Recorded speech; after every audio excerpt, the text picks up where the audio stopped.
Single dad gave up his seat. The billionaire cried when she learned. Why they laughed when he stood up. Not everyone. 3 people, 2 women in business class, who had watched him board and made the immediate, visible calculation that he did not belong there. And the man across the aisle who had laughed at things all flight, loudly, as a way of taking up more space than he occupied. Joel Hartley had not reacted to any of it.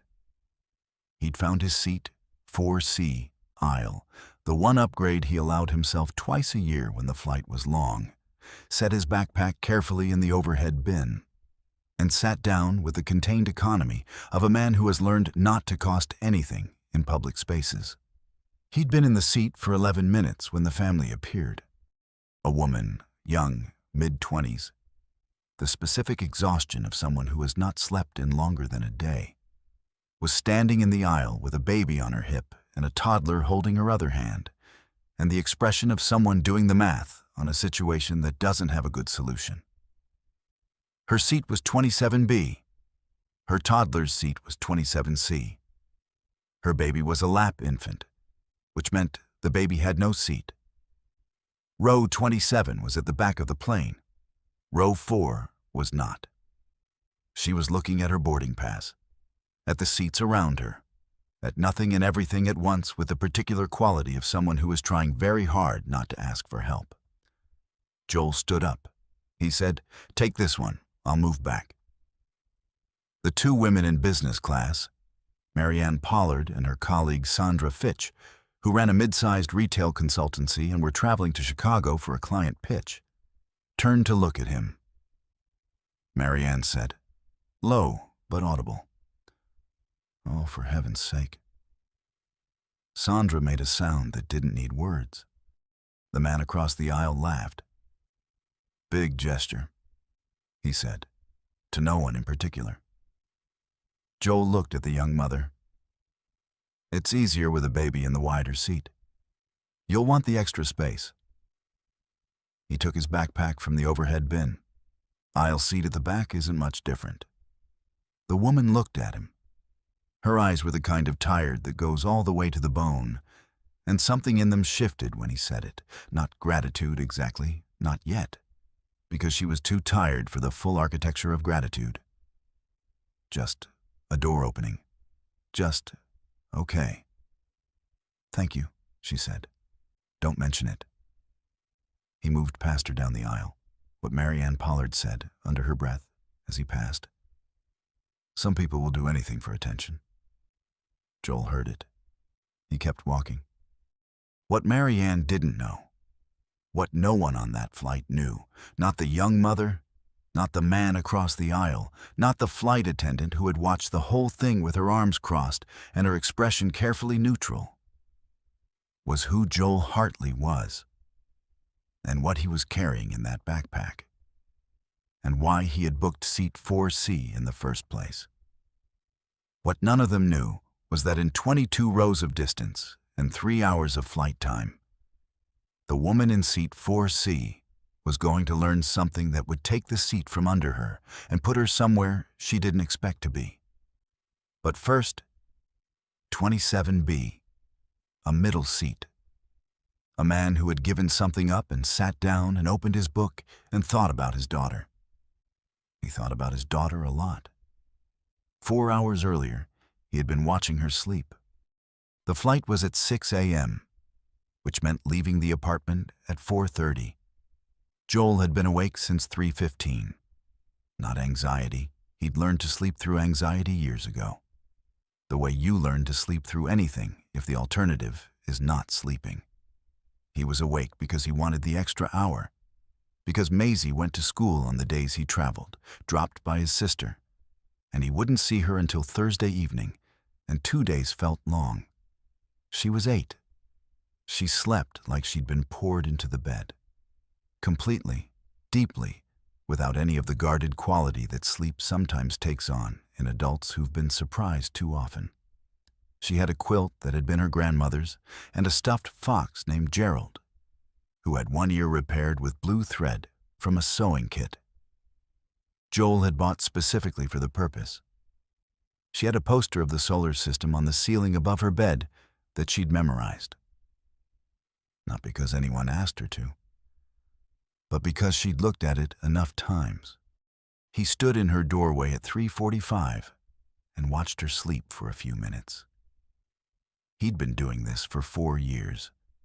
The early morning door standing, the memorizing. He'd read somewhere that parents do this because on some level they need to confirm, in the quiet of the night, that the thing they're most afraid of losing is still there. He didn't know if that was true. He did know that he stood there, and that he always felt the same thing afterward. A specific and wordless okayness, like a compass needle settling. He picked up his bag, left her a note on the kitchen table, the usual one, the one she knew. See you Thursday. Gerald is in charge. Don't let him forget it, Dad. He always called the fox Gerald because the fox was named Gerald. And Maisie found it very funny when adults addressed stuffed animals with full seriousness. He locked the apartment at 4:28. He was a logistics consultant. Had been for 9 years. The kind of work that happened in back offices, in conference rooms, and on flights between cities. The kind of work that kept supply chains from failing, and warehouses from flooding and shipping lanes from tangling into the specific catastrophes that nobody notices until their package doesn't arrive. He was good at it. He had clients in 4 cities and a reputation that had been built slowly, through the same mechanism as most reputations. Showing up, doing the work, not overclaiming. The Chicago trip was 2 days. A client he'd been working with for 3 years, a regional distributor who was expanding into 2 new markets and needed someone to map the pressure points before they became failures. Joel had mapped pressure points for a living. He was thorough at it. He boarded the plane, found his seat, settled in, had 11 minutes of the morning to himself. Then the family came down the aisle. 27B was a middle seat between a man who smelled of aftershave applied too recently and a woman in a window seat who had established herself behind headphones and a sleep mask with the clear intention of not existing for the duration of the flight. Joel sat between them, put his backpack under the seat in front, and opened his book. He was aware, distantly, of the 2 women in business class. He'd heard Marianne's comment.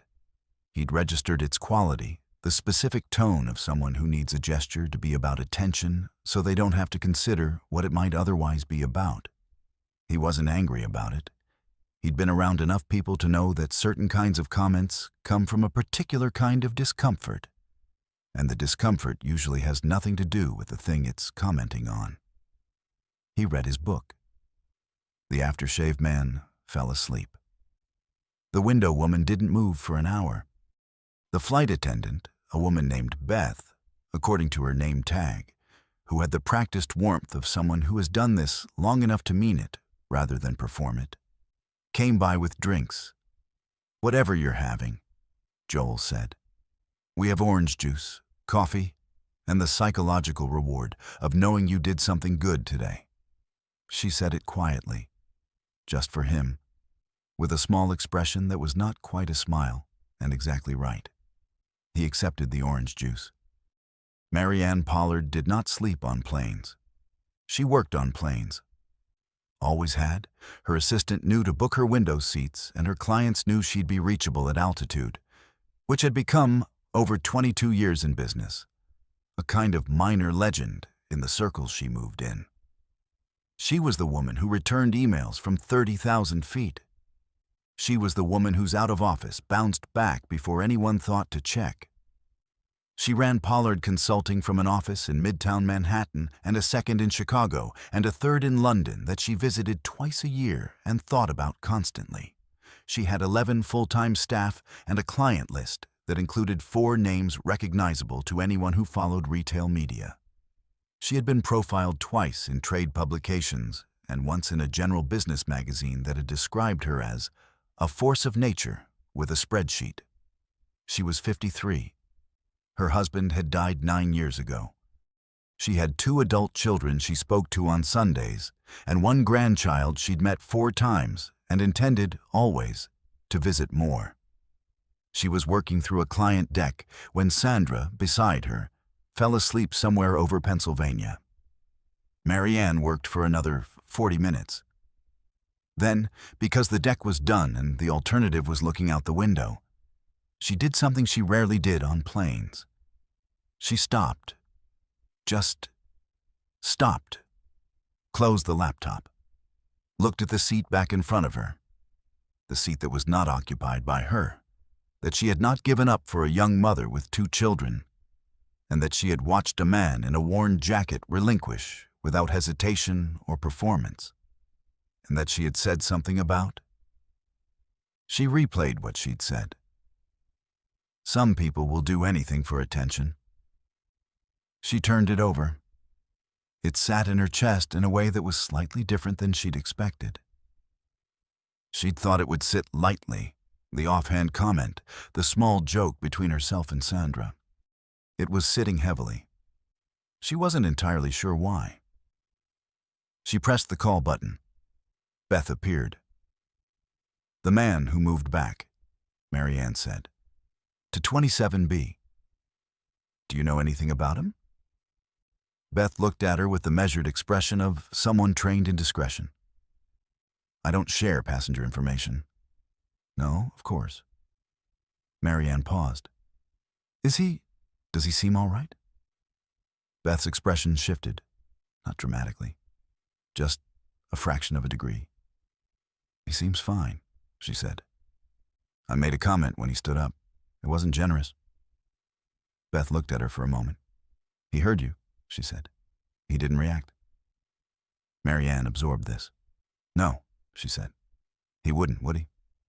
Beth started to go. "Wait," Marianne said. Would you ask him if he'd like to come up here for a drink or if he wants to? You can say I asked. He can say no." Beth considered this. "I'll ask him," she said. He almost said no.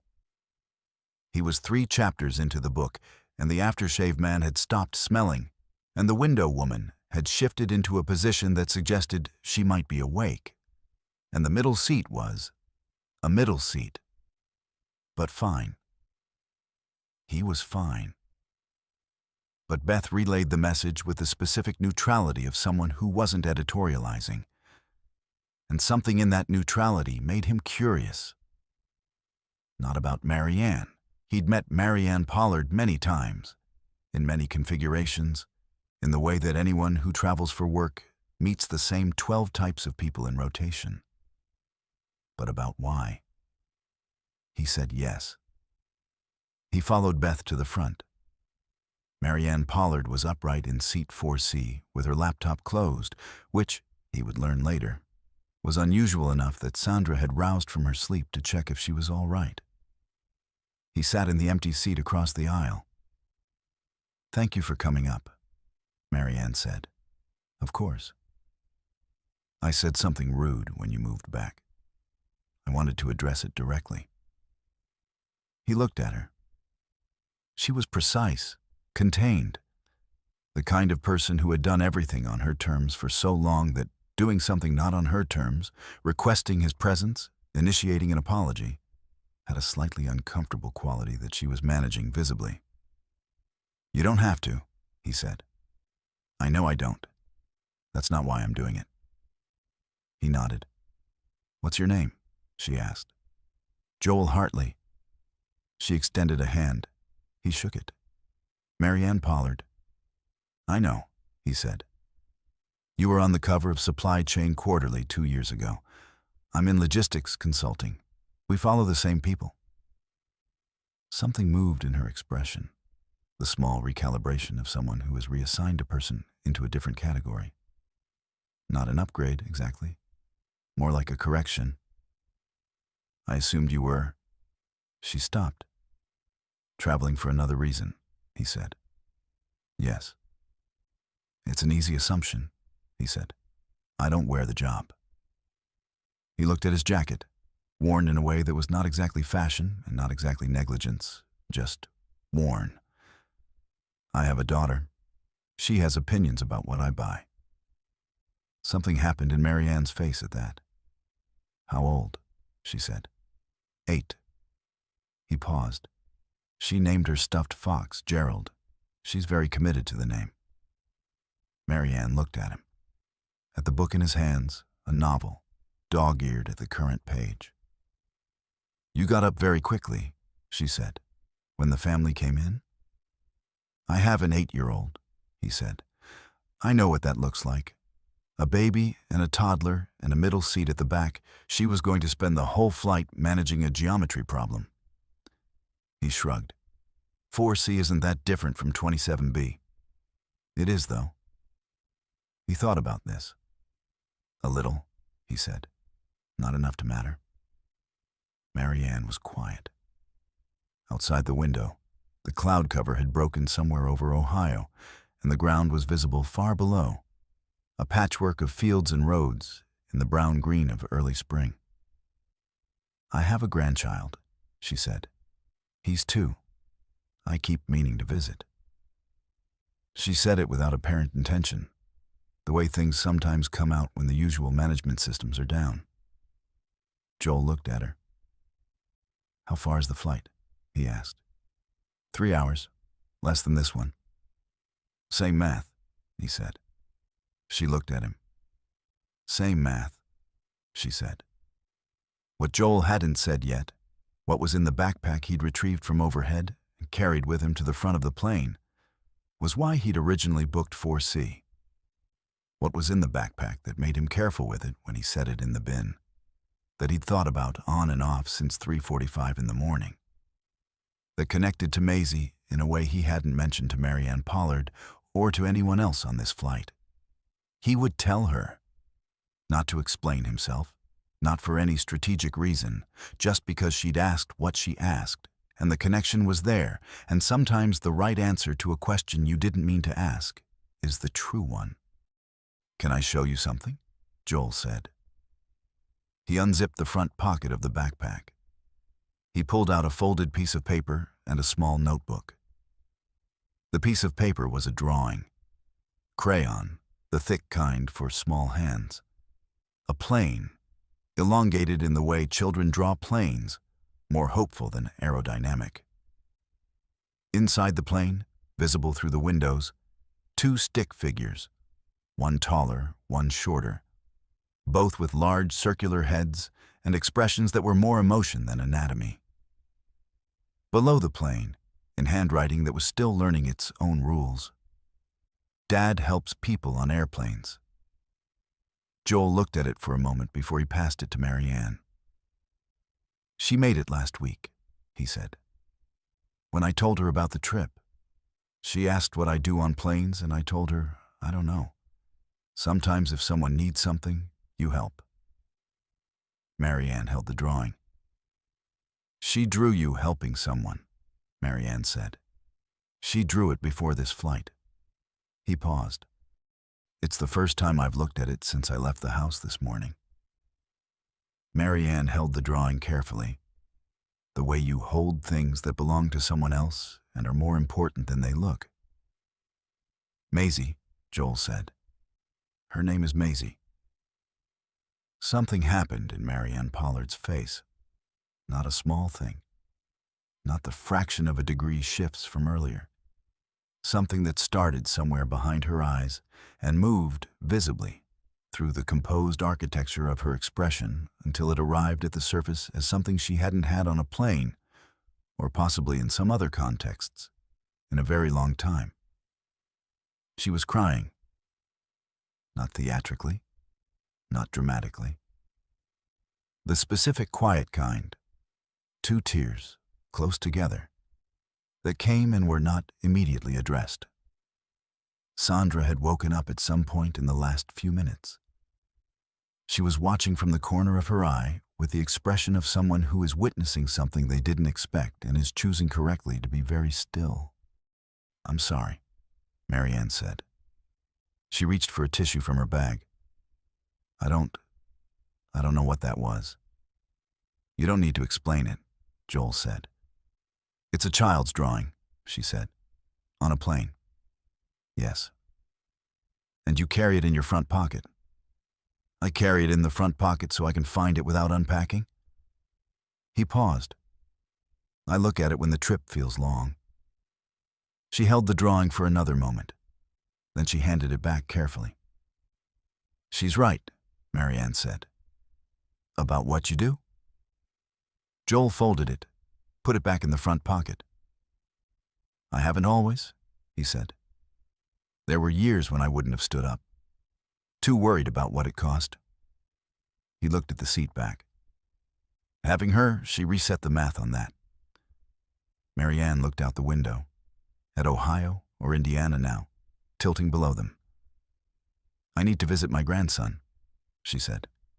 I know, Joel said. She looked at him, something between sharp and grateful. Book it tonight, he said, when you land, before the client dinner. It's a 3-hour flight. You sound like someone's father. I am someone's father. She made a sound that was almost a laugh. Then she looked back out the window and was quiet for a little while.